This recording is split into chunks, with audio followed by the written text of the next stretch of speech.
Ang sugat ay hindi nakikita sa balat. Minsan nasa puso, tahimik pero mabigat. Ito ang liham ni Troy, isang pamangkin na matagal na nahimik. Ngunit ngayon ay marunong nang magsalita.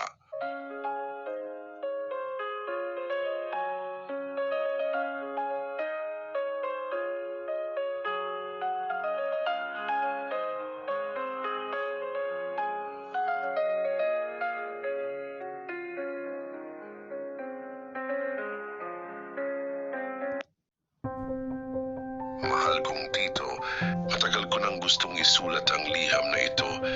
Pero palagi akong natatakot. Baka masaktan ulit ako sa mga alaala. At baka bumalik ang sakit na matagal kong itinago. Pero ngayong mas matanda na ako, ay gusto kong huminga ng malaya kaya isusulat ko na. Naalala mo pa ba, tito, nung bata pa ako? Ikaw yung paborito kong kamag-anak. Sa tuwing uwi ka mula Maynila, ay dala mo lagi ang paborito kong tsokolate at laruan. Ikaw ang nagturo sa aking magbike at kapag nadadapa ako ay ikaw ang unang nagsasabing, "Huwag kang iiyak, Troy, malaki ka na." Lumaki akong iniidolo ka. Ikaw yung tipo ng taong laging masaya, laging may kwento at laging nandiyan. Kaya nung sinabi ni Mama na pansamantala kang titira sa bahay namin dahil nagkasakit si Lola ay natuwa ako. Mas madalas kitang makikita, mas madalas kitang makasama at masayang-masaya ako. Kapag kasama kita dahil ikaw ang nagsisilbing kalaro ko pag wala akong kalaro sa bahay. Noong una ay masaya. Kasabay kitang manood ng TV, minsan sabay pa tayong kumakain. Tinulungan mo pa nga ako sa project ko sa school. Sabi ko pa nga sa sarili ko, sana lagi na lang nandito si Tito. Pero unti-unting nagbago ang lahat. May mga sandaling hindi ko maipaliwanag kung bakit iba na ang pakiramdam ko tuwing kasama kita. Minsan ay sobrang bait mo. Minsan naman ay parang may bigat sa tingin mo. Hindi ko maintindihan dahil bata pa ako noon. Ang alam ko lang tiwala ako sa iyo at nagpapaubaya na lang ako sa kung anumang gusto mong gawin sa akin kahit gulong-gulo ang aking isipan kung bakit ang isang tito na paborito ko ay may ginagawang kababalaghan sa kanyang pamangkin. Isang gabi na doon nagsimula ang lahat. Hindi ko na kailangang idetalye dito. Alam nating pareho kung ano ang nangyari. Kung paano mo ako inuto. Kung paano mo ako niyapos. Kung paano mo ako ikulong sa iyong malapad na dibdib. Kung paano mo ako pasakayin sa poste ng Meralco. At kung paano mo pinalasap ang gatas ng Bear Brand. Ang gabing yun ang nagbago sa pagkabata ko. At ang gabing yun ang nagturo sa akin ng katahimikan. Pagkatapos noon ay parang wala lang sa'yo. Para bang normal lang. Pero ako, gabi-gabi akong umiiyak ng tahimik. Ayokong magsumbong kay Mama dahil natatakot akong walang maniwala. Saka mahal kita, Tito. Hindi ko kayang isipin na ikaw yung masama. Kaya tinanggap ko na lang ng tahimik, takot pero umaasang titigil ka. Lumipas ang mga taon. Naging teenager ako pero dala ko pa rin yung bigat. Bawat hawak ng ibang tao ay naiilang ako. Bawat salitang tiwala ka lang ay napapangiti ako ng pilit kasi hindi ko na alam kung ano pa ang ibig sabihin ng tiwala. Hanggang isang araw, habang nasa high school ay may dumating na guidance counselor sa amin. Nagpaliwanag siya tungkol sa good touch at bad touch. Ang sabi niya, ang pagmamahal ay hindi dapat nakakatakot at parang biglang may sumabog sa loob ko. Doon ko naintindihan, hindi pala yun pagmamahal. Hindi pala yun normal.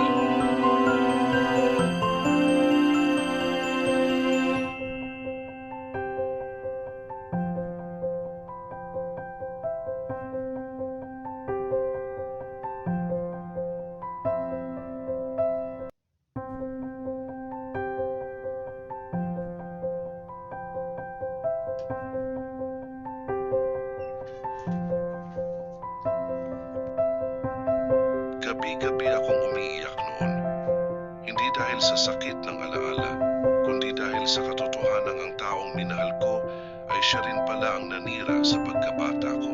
Matapos ang graduation ko sa high school, ay nagdesisyon akong magpatingin sa counselor at doon ko una mga salitang, Troy, hindi mo kasalanan. Doon ako tuluyang bumigay at doon ako unang huminga ng malaya. Pagdating ko sa kolehiyo, ay akala ko tapos na lahat. Pero minsan, sa gitna ng katahimikan ay hinahanap ko pa rin si Tito. Hindi ko maintindihan kung bakit. Galit ako pero bakit may parte ng puso kong namimiss pa rin siya. Hanggang sa napagtanto kong hindi ko pala hinahanap ikaw. Hinahanap ko lang yung mabuting Tito na akala ko noon ay totoo. Hinahanap ko yung taong dapat kong nakasama pero nawala dahil sa ginawa mo. Minsan iniisip ko, paano kung hindi mo yun ginawa? Siguro iba ang buhay ko ngayon. Siguro masaya akong may Tito na totoong maaasahan. Pero nangyari na. At kailangan kong tanggapin yun at inaamin ko na namimiss na kita, Tito. May mga sandaling gusto kong maramdaman ang iyong pangangatawan. Ang malapad mong balikat, ang mga braso mong napakalaki, at ang pinakagusto ko sa lahat ay ang iyong dakilang super notes na ewan kung bakit gusto ko ulit makita at hawakan, pero alam kong mali. Pero ewan ba't parang gusto ko na din. Ngayon matagal na kitang hindi nakikita. Minsan naiisip ko kung nasaan ka, kung nagsisisi ka ba, kung naalala mo pa ako. Pero kahit hindi mo na ako maalala, ay gusto kong malaman mo na pinatawad na kita.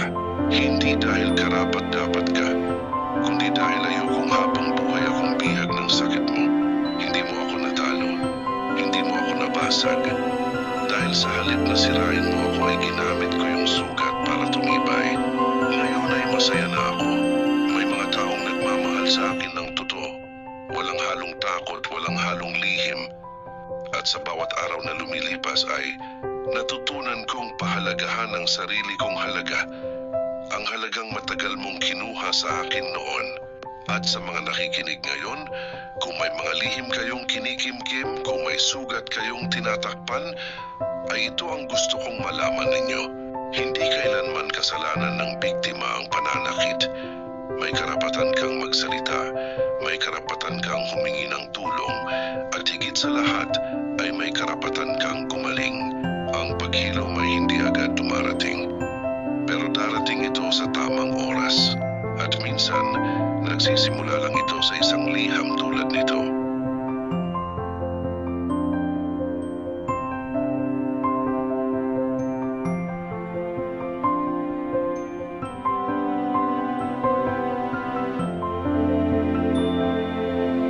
Ang liham ni Troy ay paalala para sa ating lahat na ang katahimikan minsan ay mabigat, pero may lakas sa pag-amin. Ang pagpapatawad ay hindi palaging pagbabalik. Minsan ito ay paglayo at pagpili ng sarili. Kung may pinagdadaanan ka, ay may mga taong handang makinig. May mga lugar na ligtas at may pag-asang naghihintay sa dulo ng dilim. Yan po mga ka-Star Buzzers, ang liham ng ating kapatid na si Troy. At bago natin tapusin ang videong ito, ay may konting paalala tayo para kay Troy. Troy, hindi mo kailangang sisihin ang sarili mo sa mga bagay na hindi mo kasalanan. Ang ginawa sa iyo ay mali, pero ang katotohanang nakatayo ka pa rin ngayon ay yan ang patunay ng tapang mo. Hindi mo kailangang patunayan ang sarili mo sa taong nanakit sa iyo. Ang tanging kailangan mong gawin ay patuloy na piliin ang sarili mo araw-araw. Tahimik man o may luha, sa tuwing mararamdaman mong bumabalik ang alaala, ay lagi mong alalahanin na hindi na ikaw yung batang takot.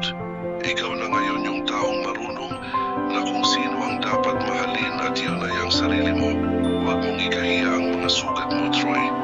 Dahil sa bawat biglat ay may kwento ng katapangan at sa bawat kwento ng sakit ay may kapangyarihang makapagpagaling ng iba. Patuloy kang magmahal, hindi dahil nakalimutan mo ang nakaraan, kundi dahil pinili mong magpatuloy kahit masakit. Sa dulo ng lahat ng ito, tandaan mo na hindi mo kailangang maging perpekto para maging buo. Ang pagiging buo ay hindi kawalan ng sugat, kundi kakayahang ngumiti kahit may alaala pa ng sakit. Kaya ipagpatuloy mo lang, Troy. Maglakad ka kahit mabigat, huminga ka kahit masakit, at magmahal kahit minsan ay nasaktan. Dahil ang tunay na lakas ay ang kakayahang magpatawad ay hindi para para sa iba, kundi para sa kapayapaan ng sariling puso. At para naman sa iyong tito. Hi tito, kung saan ka man ay sana maabot ka ng ating episode for today. Marahil hindi mo alam kung gaano kalalim ang sugat na iniwan mo. Isang gabing akala mo'y walang saysay ang naging pasanin sa buong pagkatao ng isang bata. Alam naming may mga dahilan sa likod ng bawat maling gawa. Minsan galing sa sarili mong sugat o sa nakaraan mong puno ng sakit. Pero kahit ano pa man ang pinagmulan, ay walang dahilan para saktan ng inosente. Sana bago mo itinuloy ang ginawa mo noon, ay naisip mo sa bawat sandaling yun, ay may batang mawawalan ng tiwala, may katawang mababahiran ng dumi, at may puso na matatakot magmahal muli. Hindi mo na mababalik ang nakaraan, pero may pagkakataon kang harapin ang kasalukuyan. Ang tunay na pagsisisi ay hindi lang paghingi ng tawad, kundi ang kakayahang tanggapin na mali ang nagawa mo at ang desisyong hindi na kailanman ulitin ito sa sino man. Kung may puso ka pang marunong umamin, ay gamitin mo ang lakas na yon hindi para ipagtanggol ang sarili, kundi para tumulong sa iba, sa mga batang kailangan ng proteksyon at sa mga pamilyang dapat maging ligtas, sapagkat ang pagbangon ay hindi lang para sa biktima, kundi para rin sa nagkasala kung pipiliin niyang magbago. Tito, ang mundo ay puno ng mga taong marunong magsisi, pero kakaunti lang ang tunay na nagbabago. Sana isa ka na ron. Hindi mo na mapupura ang nakaraan, pero maaari mong ituwid ang kinabukasan sa pamamagitan ng kabutihan at ng paggalang sa dangal ng iba. Yan ang nais namin magsilbing reflection para baguhin mo ang iyong sarili.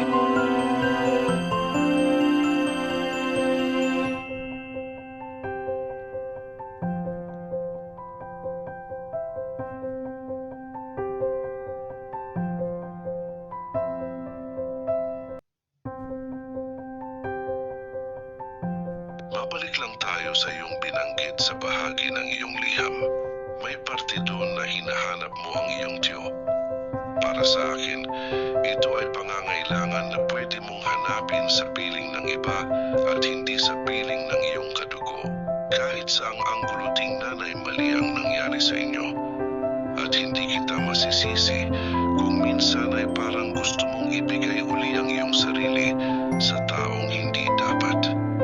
Magaling siguro mangulto ang iyong tiyo, o kung magaling man siya sa usaping alam mo na, ay naiintindihan kita sa bagay na yan. Ngunit, gaya ng sabi ko, ay pwede mo namang mahanap at maramdaman ang bagay na yan sa ibang tao.